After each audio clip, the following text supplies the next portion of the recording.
सोचण लॻे ग़रीब त ख़तरा ॾेई छॾियोसि, फ़िक्रे हयात खसे ग़मे उक़बा ॾेई छॾियोसि।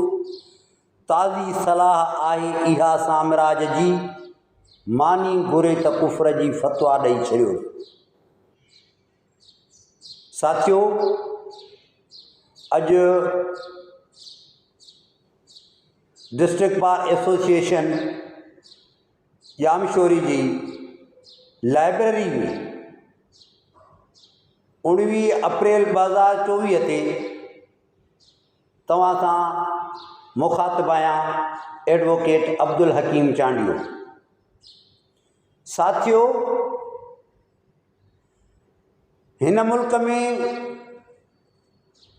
करप्शन छो थी रही आहे? करप्शन जो सबब छा आहे? करप्शन जी माना इहा आहे त गैर कानूनी तौर ते नाणो कमायो ऐं उहो नाणो जेको तव्हांखे न मज़हब इजाज़त ॾिए, न कानून इजाज़त ॾिए, न अख़लाक़ियात इजाज़त ॾिए, पर तव्हांजी हवस ऐं हिर्स इन मंतक़ी अंजाम ते पहुचे जो तव्हांजी इहा ख़्वाहिश थी वञे त फ़क़ति तव्हांखे पैसा गॾु करणा आहिनि। पोइ उन पैसनि जे गॾु करण जी लालच ऐं हवस में तव्हां करप्शन करियो। ज़ाहिर आहे जॾहिं तव्हां करप्शन कंदव तव्हांखे बिजली महांगी करणी पवंदी, तव्हां करप्शन कंदव तव्हांखे गैस महांगो करणो पवंदो, तव्हां करप्शन कंदव त तव्हांखे हितां जा सरकारी इदारा खपाइणा पवंदा। जीअं तव्हां हितां जी स्टील मिल खपाई, जीअं हिते तव्हां PIA खपायो पिया, जीअं हिते तव्हां रेलवे जे खपाइण जी मनसूबाबंदी करियो पिया, जीअं तव्हां हिते PTCL खपाए चुका आहियो।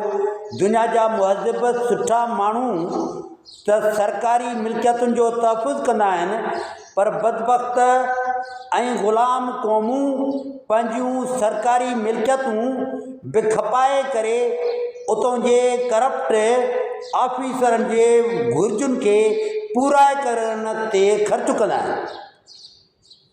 हाणे सूरत हाल इहा आहे जो सभु तव्हां हितां जा इदारा खपायो था। तव्हांजूं सभु बैंकूं प्राइवेट आहिनि। नेशनल बैंक, ज़रई तरक़ियाती bank, national saving centre, state bank. इन खां सवाइ ॿियूं जेकी बि हिते पाकिस्तान में बैंकूं आहिनि उहे हितां जे सेठियुनि जूं बैंकूं आहिनि, उहे हितां जे सनतकारनि जूं बैंकूं आहिनि। उन्हनि जो जेको बि शरह हुजे, सूद जो जेको बि रेट हुजे, हुननि जे प्रॉफिट जो उहे मुक़ररु पाण कंदा। जेतिरो टाइम कंहिं मुलाज़िम खे पाण वटि रखनि, जंहिं वक़्तु चाहिनि मुलाज़िम खे कढी छॾनि, उन्हनि खां केरु पुछण वारो कोन्हे। वरी जॾहिं उहे अदालतुनि में अचनि, लेबर कोर्टुनि में अचनि, लेबर कोर्टुनि में अचनि त लेबर कोर्टूं बि हितां जूं सनतकारनि जूं मुहाफ़िज़ वधीक ऐं लेबर ग़रीब ऐं मज़दूर जूं वधीक दुश्मन। छो त हिते जी अदालत बि उन जो वधीक साथ ऐं सहारो बणिजे थी जेके माली तौर ते मज़बूत आहिनि ऐं ताक़तवर आहिनि। जेको आहे मज़दूर उन जो सहारो केरु बणिबो? हिन वक़्तु महांगाई इहा आहे, तव्हांजूं भिंडियूं 250 रुपया किलो, तव्हांजा करेला 200 रुपया किलो, तव्हांजा बसर 250 रुपया किलो, तव्हांजो अटो 6400 रुपया मण, तव्हांजी खंड 145 रुपया किलो, तव्हांजो गिहु 600 रुपया हिकिड़ो लीटर। हितां जो जेकी बि गोश्त पाॾे जो हुजे या मेंह जो हुजे, बग़ैर डॉक्टर जे एग्ज़ामिनेशन जे हुननि खे तकबीर ॾियणी कान्हे। पहिरियों त हुनखे डॉक्टर चेक कंदा त इहो जेको जानवर कुसिजे थो त इहो सिहतमंद आहे या न आहे। जेकॾहिं सिहतमंद न आहे त पोइ उहा मनो कई वेंदी आहे।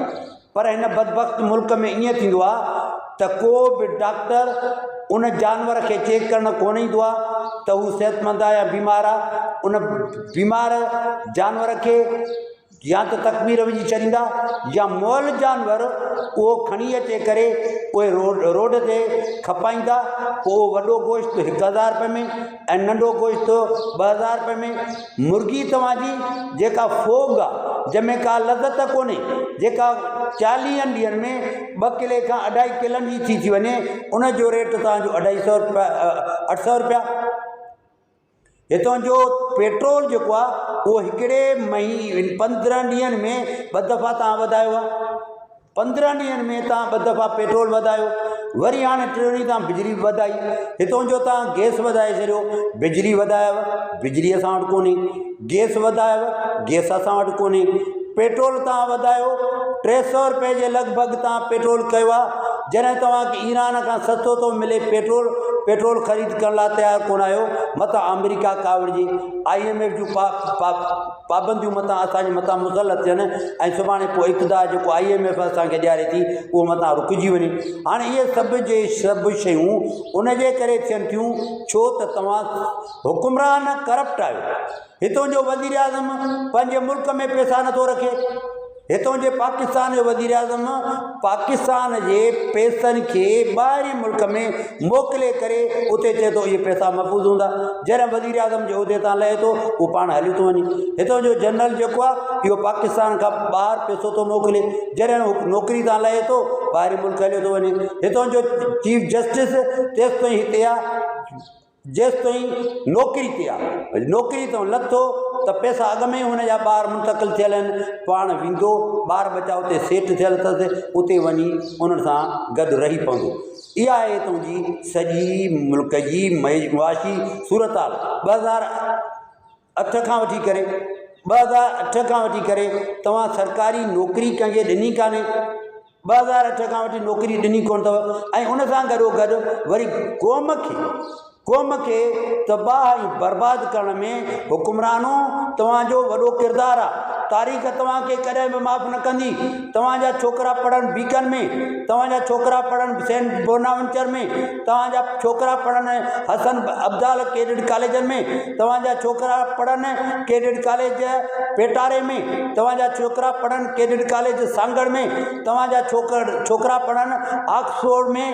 ऐं उन खां पोइ दुनिया जूं वॾियूं उहे मञता माणींदड़ यूनिवर्सिटियूं ऐं कॉलेज जिते तव्हां आला तालीम उन्हनि खे ॾियारे सघो।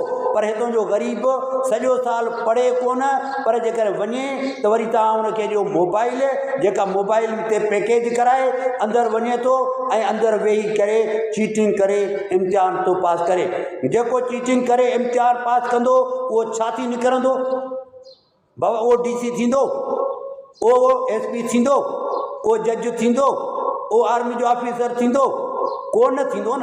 इहो उनजे करे न थींदो छो त तव्हां चाहियो ई ईअं था त हितां जा सभु ग़रीबनि जा ॿार जेके आहिनि उहे सभु अणपढ़ियल हुजनि। त MNA बि तव्हां थियो, MPA बि तव्हां थियो, सेनेटर बि तव्हां थियो, सलाहकार बि तव्हां थियो, मिनिस्टर बि तव्हां थियो, अदालतुनि जा जज बि तव्हां थियो, आर्मी जा ऑफिसर बि तव्हां थियो, हितां जा सिविल ब्यूरोक्रेट बि तव्हां थियो। सभु जो सभु उहिदा तव्हां वटि हुजनि, मथिएं क्लास वटि हुजनि। उहे मथियों क्लास आहे घणो हिन पाकिस्तान में? वधि में वधि 20,000 25,000 20-25,000 माण्हू आहियो जेके हितां जे 25 करोड़ माण्हुनि जे हक़नि ते धाड़ो था हणो, राताओ था हणो, उन्हनि जो हक़ु खाओ था ऐं उन्हनि सां ज़ुल्म कयो था ऐं उन्हनि सां ज़्यादतियूं कयो था।